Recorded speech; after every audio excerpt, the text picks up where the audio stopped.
This is the Music Halls of Fame podcast, episode 41. This week we honor the year 2010 along with a member of the Rock and Roll Hall of Fame class of 2010.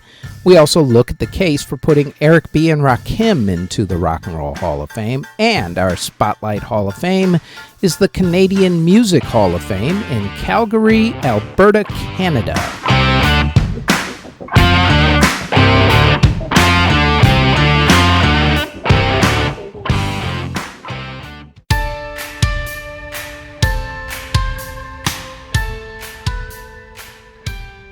This podcast celebrates those who have been inducted into the Rock and Roll Hall of Fame. We'll also look at the case for certain artists to be inducted into the Hall who aren't there yet. Plus, every week we'll discuss a different musical Hall of Fame, Walk of Fame, or museum and celebrate someone who's been inducted into them. Let's start with our main focus of the podcast, which is the Rock and Roll Hall of Fame. The Hall Foundation was established on April 20th, 1983. Former Atlantic Records chairman Ahmet Ertegun was the head of the foundation at the time. 3 years later, a committee chose Cleveland, Ohio to be the site of the physical location for the museum over Detroit, Michigan, New York City, Philadelphia, Pennsylvania, Memphis, Tennessee, and Cincinnati, Ohio. I say physical location because members have actually been inducted into the hall since 1986, before the building was even opened. Cleveland was chosen because of what DJ Alan Freed did to promote rock and roll, including mainstreaming the phrase rock and roll, which was originally black slang for sex, and for also holding the first rock and roll concert. Ground was broken for the building on June 7, 1993. It opened on September 1, 1995 at 1100 Rock and Roll Boulevard on the shore of Lake Erie. The hall gets over 400,000 visitors a year on average. Normal hours of operation are between 10 a.m. to 5 p.m. except for Thursdays when they're open until 9 p.m. They are normally open later in the summer months. General admission at the moment is $30. Children 6 through 12 are $20. College students, first responders, military members, and Northeast Ohio residents are $25, and kids 5 and under, Hall of Fame members, and Cleveland residents are free. ID is required to get the discounts. Rockhall.com is their website. That's rockhall.com. And as with all places these days due to COVID restrictions, check with the website for updated information and hours.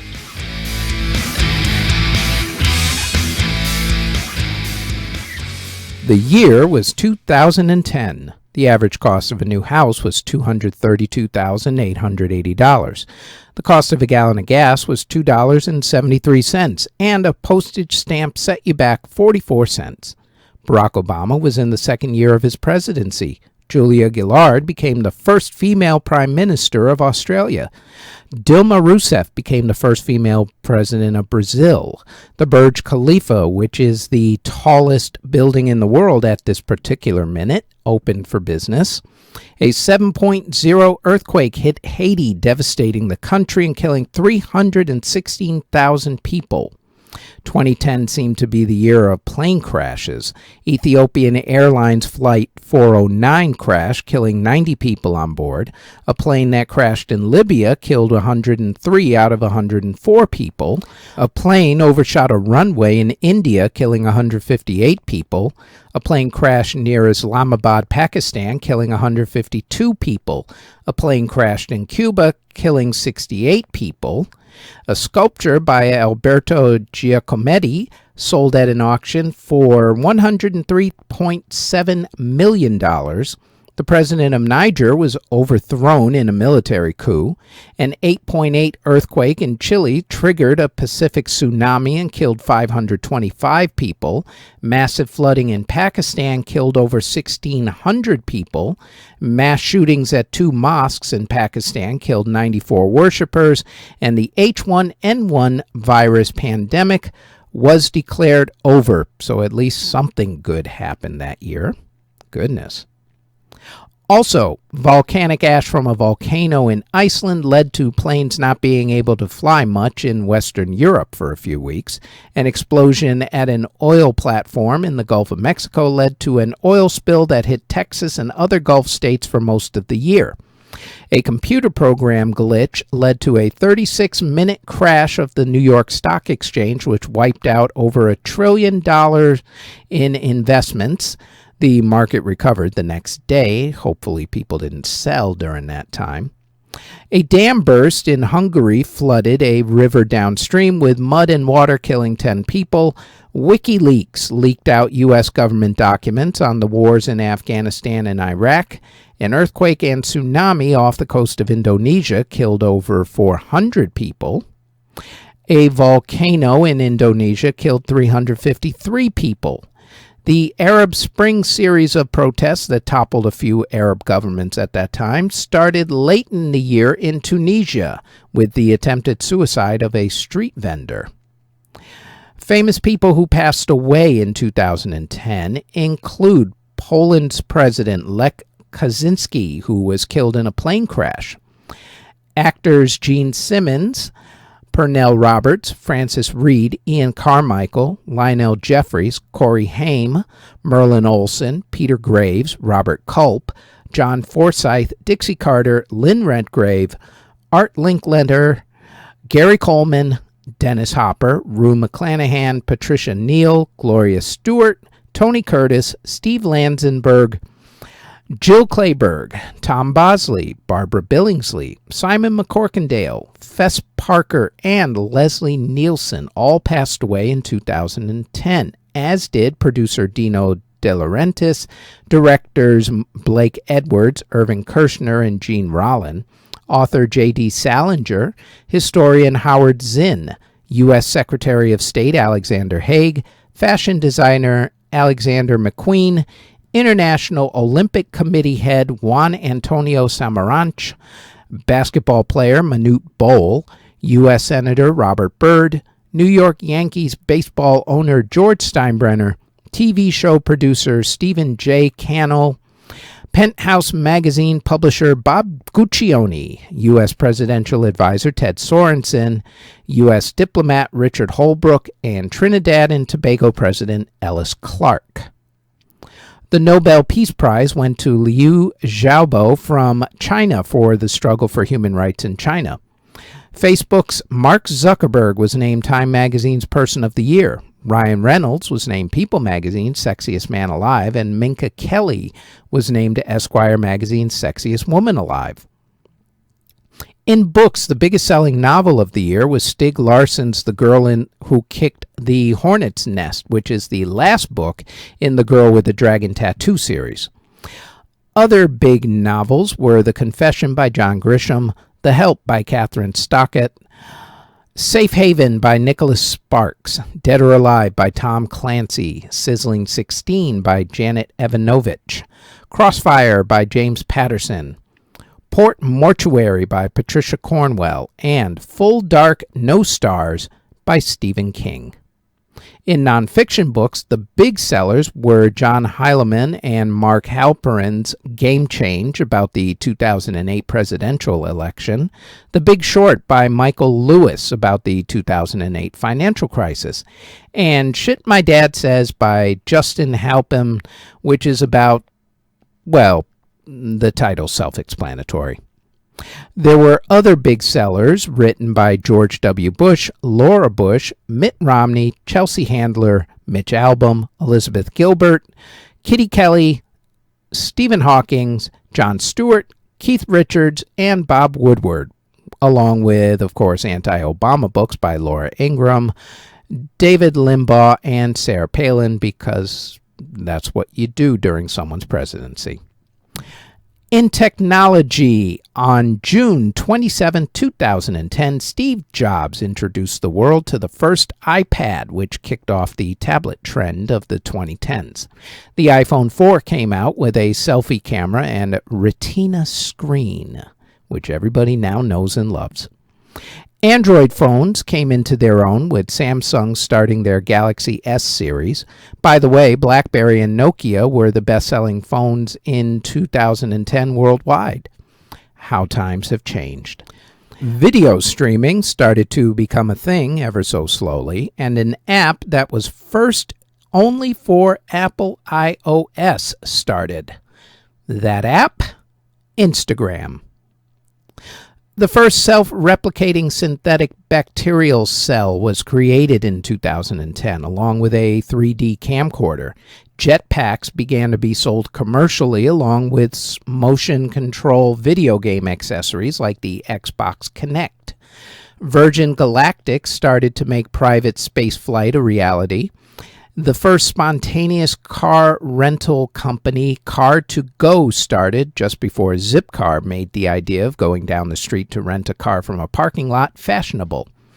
A solar-powered airplane circled the globe nonstop for the first time. Anonymous went after politicians and corporations who were in favor of shutting down file-sharing sites like LimeWire in a coordinated cyber attack.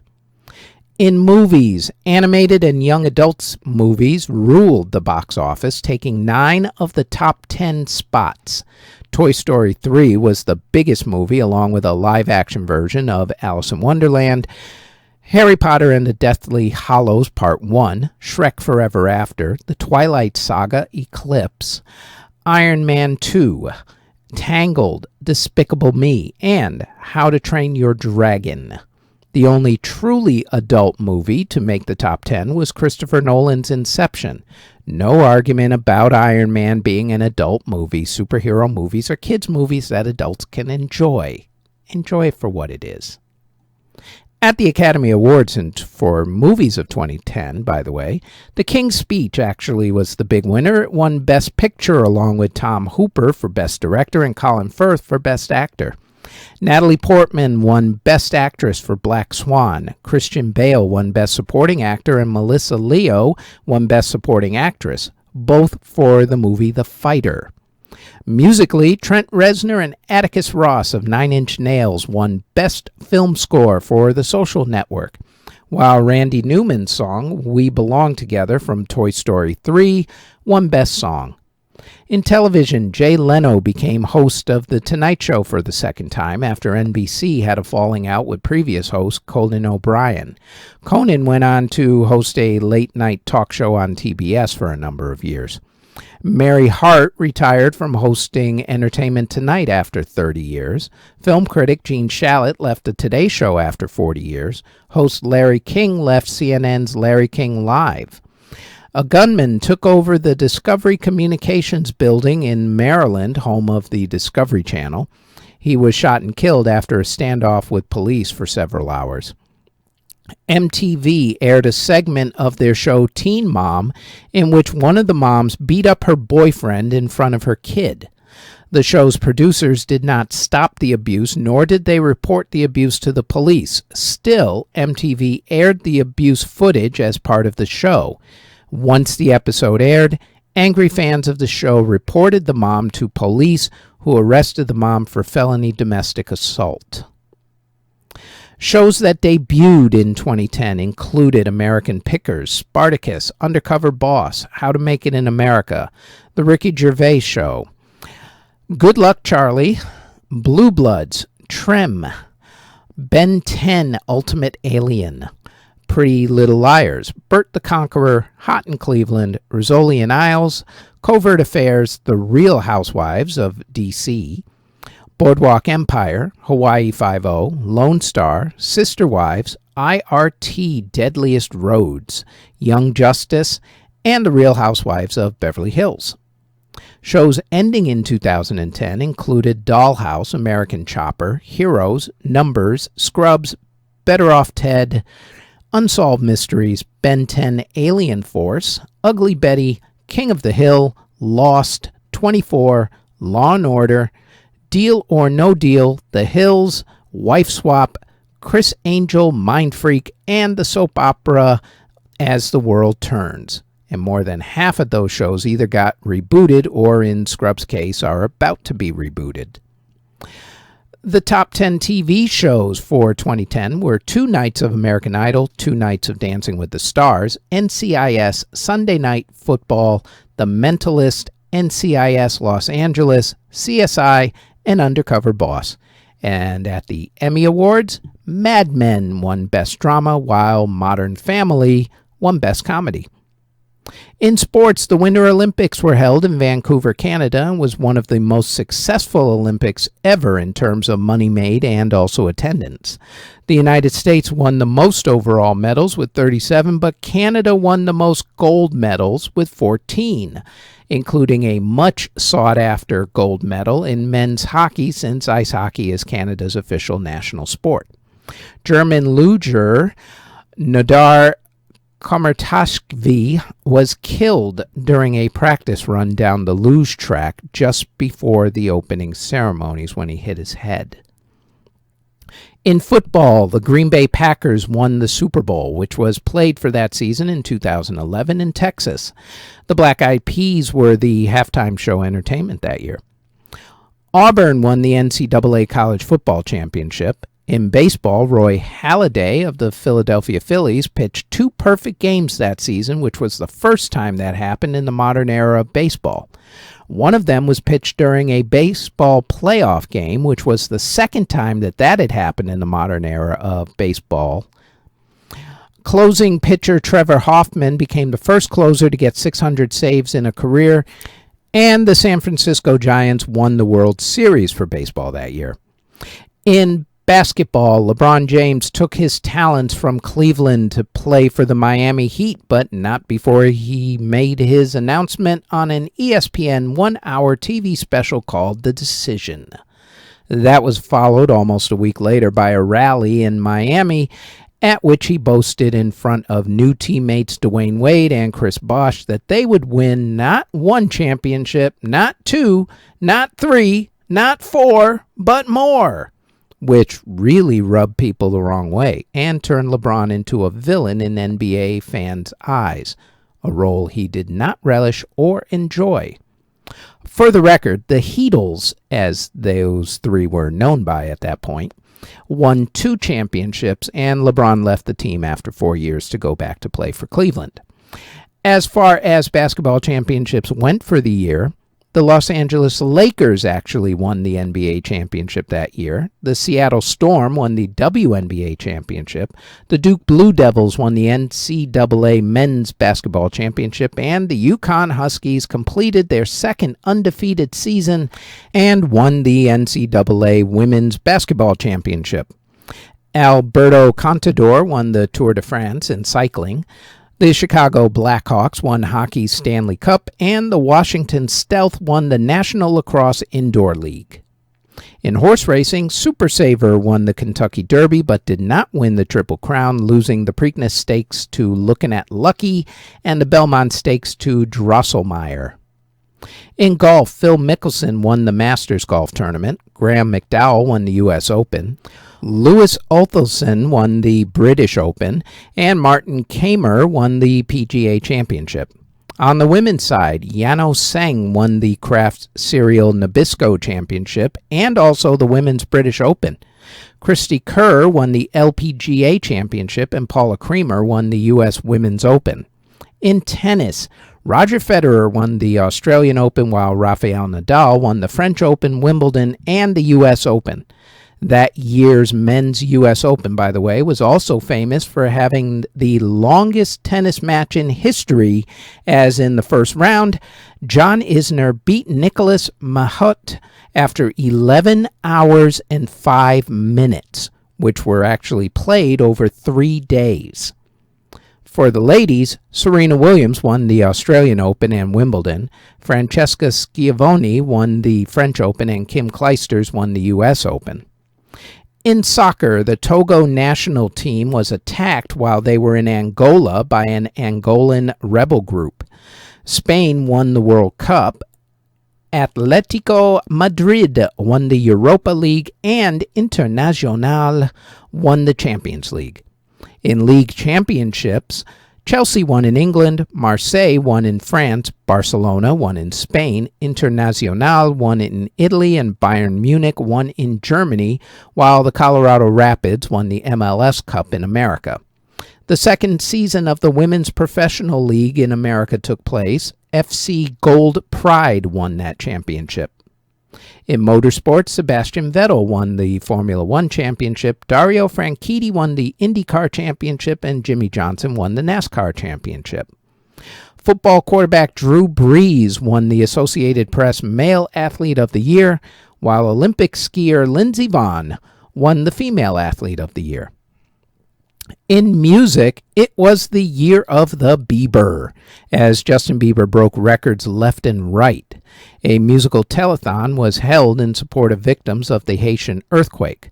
Men at Work lost a copyright infringement lawsuit over parts of their song Down Under sounding too much like another song called Kookaburra.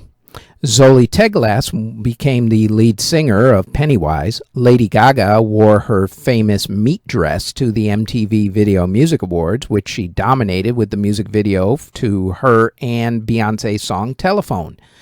And the Beatles finally started streaming their catalog on iTunes. Bands that formed in 2010 included Disclosure, Bastille, and the Florida Georgia Line.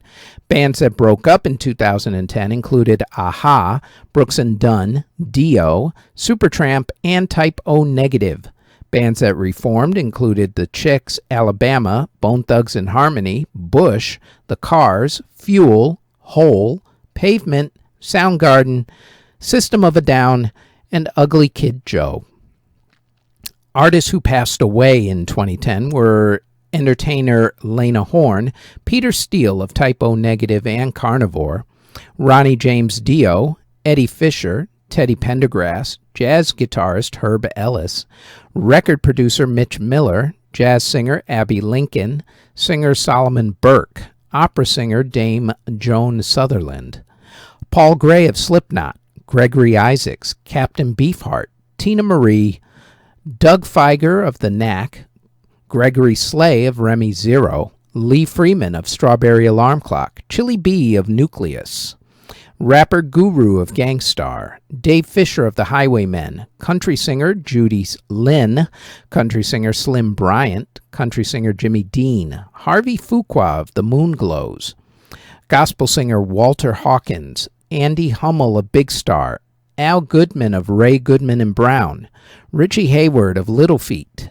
Mitch Dane of the Dillards, Michael Bean of The Call, singer King Coleman, and gospel singer Albertina Walker. Eminem's Recovery was the biggest selling album of the year. Other big selling albums included Lady Antebellum's Need You Now, Taylor Swift's Speak Now, Justin Bieber's My World 2.0, Susan Boyle's The Gift, Lady Gaga's The Fame, Sade's Soldier of Love, Drake's Thank Me Later, Usher's Raymond vs. Raymond, and Kesha's Animal. Kanye West's album My Beautiful Dark Twisted Fantasy came out for the 2010 holiday season but became a huge force in 2011. Kesha's song TikTok was the biggest song of the year. Other top songs of the year included Lady Antebellum's Need You Now, Train's Hey Soul Sister, Katy Perry and Snoop Dogg's California Girls, Usher and will.i.am's OMG, B.O.B. and Hayley Williams' Airplanes, Eminem and Rihanna's Love the Way You Lie, Lady Gaga's Bad Romance, Tayo Cruz's Dynamite, and also Tayo Cruz's song with Ludacris, Break Your Heart. At the Grammy Awards for the music of 2010, Arcade Fire became the first indie artist to win Album of the Year for their album The Suburbs. Lady Antebellum, now called Lady A, won Song and Record of the Year for Need You Now. Jazz artist Esperanza Spalding beat out heavily favored Justin Bieber for Best New Artist. At the Eurovision Singing Contest, which was held in Oslo, Norway, Germany won for the song Satellite. At the Tony Awards, Memphis won Best Musical and La Cage aux Folles won Best Revival of a Musical. At the Rock and Roll Hall of Fame induction ceremony, the hall inducted Geffen Records founder David Geffen, songwriter Otis Blackwell, the songwriting and producing team of Jeff Barry and Ellie Greenwich, songwriter Mort Schumann, songwriter Jesse Stone, and the songwriting team of Barry Mann and Cynthia Weil into the non-performers category. In the performers category, the hall inducted Genesis, Jimmy Cliff, the Hollies, the Stooges, and this next group.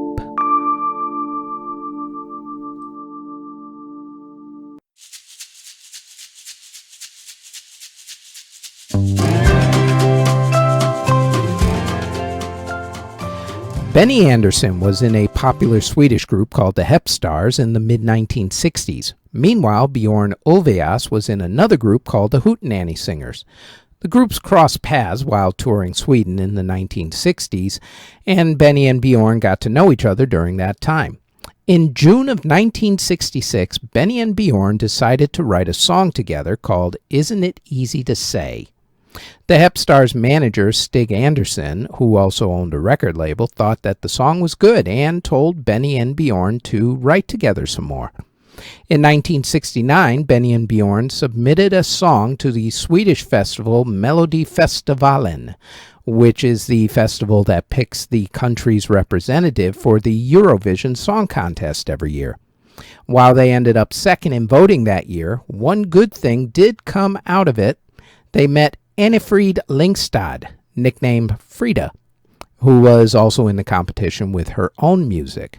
Frida was an up-and-coming singer-songwriter in her own right and had already made a name for herself in Sweden and had performed on national television. Bjorn and Frida started dating and eventually got married. The last member of this soon-to-form group was Agnetha Falskog, who was also a singer-songwriter and who had a #1 song in Sweden at that point. Benny and Agnetha met during a festival in 1969, became a couple, and then married in 1971. While all four of them were on vacation together in 1970, they decided to not only keep writing and producing each other's music, but to also do music together as a group.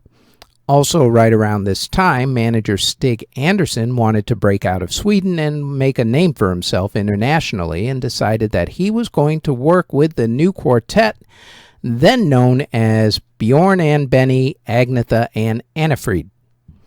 After a while, they got sick of saying their full names all the time, so they shortened it to ABBA. To date, none of them have officially said whose name is which letter, so figure that the first A could either be Agnetha or Annefrid, depending on the day. ABBA's first hit was the 1972 hit People Need Love, which was released in America on Playboy Records.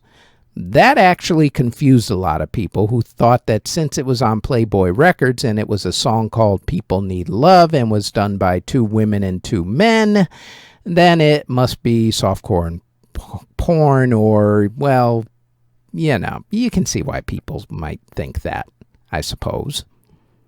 Also in 1972, the group tried to get into the Melodifestivalen yet again by submitting the song Ring Ring.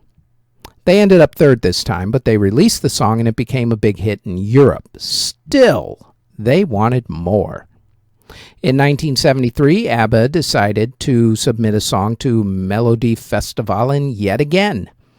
They were going to submit the song Hasta Mañana. However, that song only showcased one of the 2 singers, so they decided on a song that was specifically written for that year's contest. They had submitted a song the year before, but it didn't quite make the finals. So, this new song was recorded on December 17, 1973, and was purposely produced to sound like a Phil Spector Wall of Sound production. This time, they won Melodifestivalen with this new song, now named Waterloo. The group decided to be different from every other group at that year's Eurovision. They dressed in flashy silver outfits, complete with big boots. They also had choreography, and the song was upbeat, 2 things that the contest actually wasn't used to at that time. The plan worked to a charm. Waterloo, about a woman surrendering her love to a man, won the Eurovision contest. Waterloo was then released worldwide in 1974 and became a huge hit. It went to number 1 in a few countries and top 10 in America. Waterloo has sold over 5 million certified physical copies with claimed sales of over 6 million copies. Also, in 2005, Eurovision had put out its list of best songs in the 50 years of their contest at that time, and Waterloo was voted number 1. After the success of Waterloo, ABBA were off and running. Songs like Mamma Mia, Fernando, Money, Money, Money, Knowing Me, Knowing You, That's the Name of the Game, Take a Chance on Me, and of course the iconic Dancing Queen became worldwide hits. They toured relentlessly in the late 1970s. Unfortunately, it also put a lot of strain on their marriages, and both couples ended up divorcing. They still stayed together as a group right up until they unofficially broke up the first time in 1982. Anna Fried, or Frida, then had a big solo hit, I Know There's Something Going On, which was produced by Phil Collins. The group would sometimes get together over the decades for special events, such as the Swedish premiere for the movie based on their songs, Mamma Mia. Funny thing was that as the decades went on, their music found new audiences, helped a lot by movies such as Mamma Mia, The Adventures of Priscilla, Queen of the Desert, and Muriel's Wedding. There was also a touring exhibit called ABBA World in 2010 that caught everyone's attention, along with an ABBA museum in their native Sweden, an appearance in a dancing video game, a box set, and a photo book proving that the power of ABBA never really died. In 2010, the group announced that they were putting out a new album, their first in almost 40 years. The COVID pandemic postponed that a while, but it also gave the band time to develop a hologram concert called ABBA Voyage.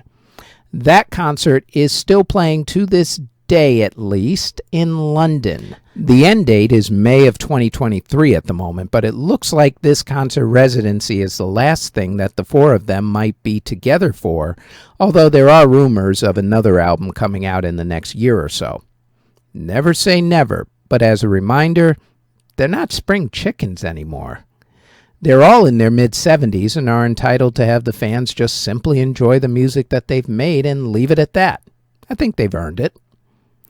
ABBA has sold hundreds of millions of records. They are one of the biggest selling groups of all time. They've influenced different cultures and genders. They won countless awards, and even though they've only been nominated for 1 Grammy Award, and it was for this year's Album of the Year, their song Dancing Queen was inducted into the Grammy Hall of Fame. Presented for induction by Barry and Robin Gibb of 1997 Rock and Roll Hall of Fame inductees, the Bee Gees, ABBA, inducted into the Rock and Roll Hall of Fame, class of 2010.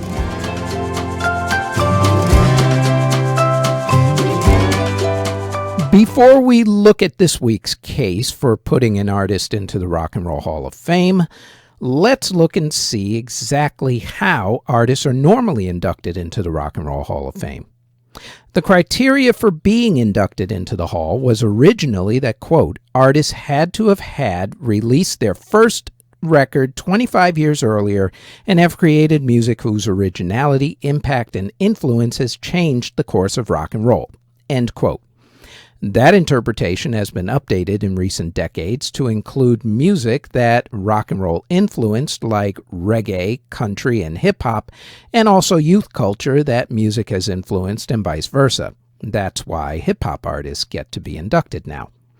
The different categories that people can be inducted for are for musical excellence, which is for artists, musicians, songwriters, and producers who have had a dramatic impact on music. Also, early influencers, artists whose music influenced rock and roll and youth culture like jazz and the blues. The Ahmet Ertegun Award is also given out, which is named for famed record executive Ahmet Ertegun and goes to a non-performer who has had an impact in music, like record executives and managers. There's also a category that inducted songs that have influenced music, like the Troggs' Wild Thing or Sam the Sham and the Pharaohs' Woolly Bully. But of course, the most popular category is the performer category, which has had everybody in it from Elvis Presley to Tina Turner. The different nominating committees decide who will make the official ballots for that year. Then the ballots are sent to 1,000 musicologists, executives, performers, and other experts. The fans also get a chance to vote, with that vote usually being held on the Hall's website, rockhall.com. Then from that, the final inductees are chosen. Now, with all that being said, let us look at the case for this week's entry.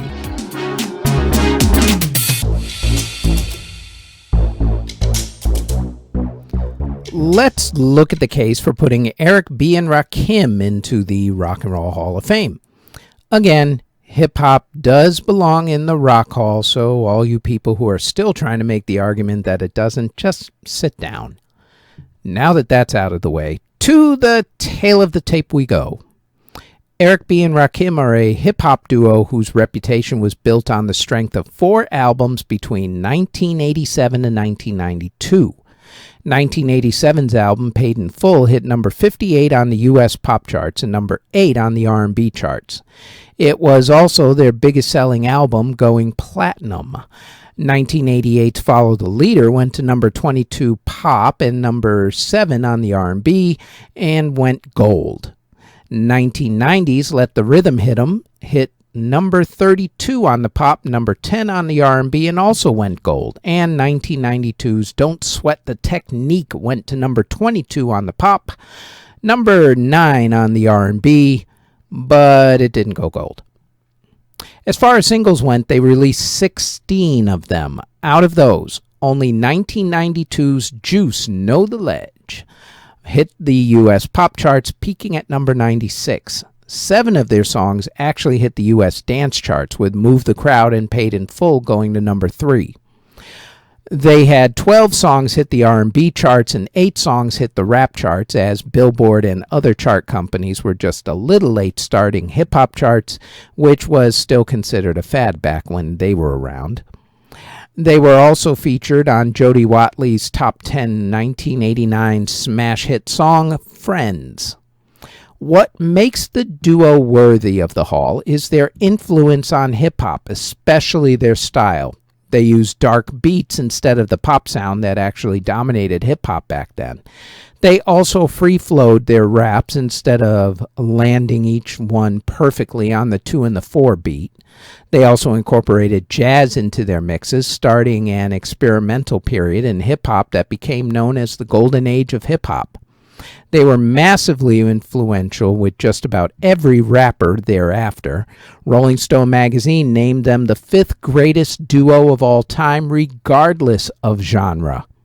Let the Rhythm Hit 'Em, Paid in Full, Move the Crowd, which was actually name-checked on LL Cool J's classic song Boomin' System, and Don't Sweat the Technique are considered hip-hop masterpieces, especially Paid in Full. The duo made the list of 15 for the Rock Hall back in 2011, but did not make the final cut. It's about time that Eric B and Rakim at least made the final list. Will they make it this year? Maybe, but that's why I'm putting this out there, because Eric B and Rakim should definitely be highly considered for induction into the Rock and Roll Hall of Fame, because they deserve to be in.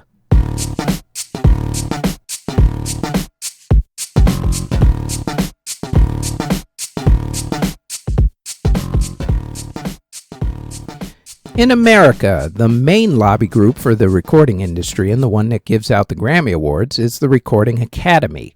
Its Canadian equivalent is the Canadian Academy for the Recording Arts and Sciences. Their versions of the Grammys are the Juno Awards.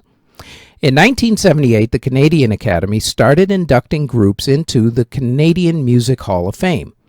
The physical hall was opened in 2016 as a part of the National Music Center on Level 5 of Studio Bell on 850 4th Street Southeast in Calgary, Alberta.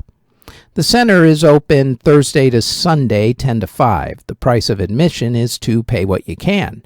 As with everything these days, though, check with their website for COVID restriction information. StudioBell.ca is their website.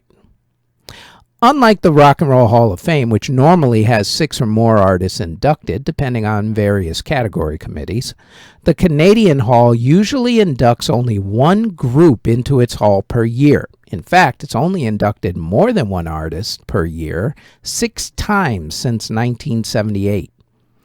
There are some artists, though, who have shamefully not been inducted. So, for the next couple of weeks, I thought we would make the case for putting these 2 artists in. The first one is probably the biggest Hall of Fame snub anywhere, and there is simply no good reason why she is not in already. In fact, once I say her name, you're going to be surprised, like I was, that she isn't inducted into the Canadian Music Hall of Fame. At least by now, one would hope. Celine Dion. Told you you'd be surprised. Was born near Montreal, Canada, and started out as a child singer who sang French music. At the age of 12, her brother sent a recording of her singing to manager René Angelil. At the age of 15, she made her first French album, which did very well. She then competed in the 1982 Yamaha World Popular Song Festival in Tokyo, Japan, and got top prize. A year later, she was the first Canadian artist to get a gold record in France. She spent the rest of the 1980s making hit records in French, but then she saw Michael Jackson perform and realized that she wanted to be world famous, and in order to do that, she needed to learn English. In 1990, she released her debut English-speaking album, Unison, which had the hits If There Was Any Other Way, The Last to Know, and Where Does My Heart Beat Now, which became her first top 10 hit in America. She also ended up duetting with Peabo Bryson on the theme song Beauty and the Beast, which gave her international stardom. The rest of the 90s were spent getting hit after hit in the adult contemporary market and recording in French as well. After her 1996 chart-topping album Falling Into You, Celine went into the studio to record her follow-up Let's Talk About Love. On the record were songs with Barbra Streisand, Luciano Pavarotti, the Bee Gees, Corey Hart, Carole King, and more. She released 4 singles off the album within 4 months of each other. The first single, Tell Him, was released on Halloween 1997, with the album coming out 2 weeks later. 4 weeks after the album came out, she released Be the Man. Almost 3 weeks after that, she released The Reason. She released the 4th single only 3 days after releasing The Reason. The 4th single has a bit of a backstory. At that time, there was a movie being made about a famous ship that sank. The movie at the time was the most expensive movie ever made, with initial budget cost of around $250 million. The movie was supposed to be released in the summer of 1997, but it got pushed back until winter so that director James Cameron could do more work on the movie. As it turned out, that move was extremely advantageous for the movie, because if it had come out in the summer, it would have gone up against other big blockbuster movies. But as a winter release, it had the movie landscape practically all to itself for a number of months. Film composer James Horner gave the song an instrumental theme throughout the movie. He then decided that he actually wanted a theme song to run with the credits. James Cameron wasn't actually thrilled with that idea. Turns out neither was Celine, who did not want to be known as the soundtrack go-to woman after the success of Beauty and the Beast. Both of them had to be convinced, but eventually both were. The key to Celine's album, as it turns out, was that song, My Heart Will Go On. Celine had it on her album before it ended up on the Titanic soundtrack, so people who loved the song ran out and got her album. The movie about the sinking ship, of course, Titanic, ended up becoming a huge hit. In fact, it made megastars out of everybody associated with the album. Leonardo DiCaprio, Kate Winslet, and Billy Zane became big stars. James Cameron, who was already a bankable director after hits Aliens and The Terminator, ended up with the biggest movie ever made and held the record for a decade until another one of his movies, Avatar, took the top spot, which, of course, as everybody now knows, is owned practically by Avengers Endgame. As for Celine, the song was nominated for a bunch of awards and won an Academy Award for Best Song. And the album, Let's Talk About Love, went on to sell over 31 million records worldwide. 10 million of those were certified in America alone.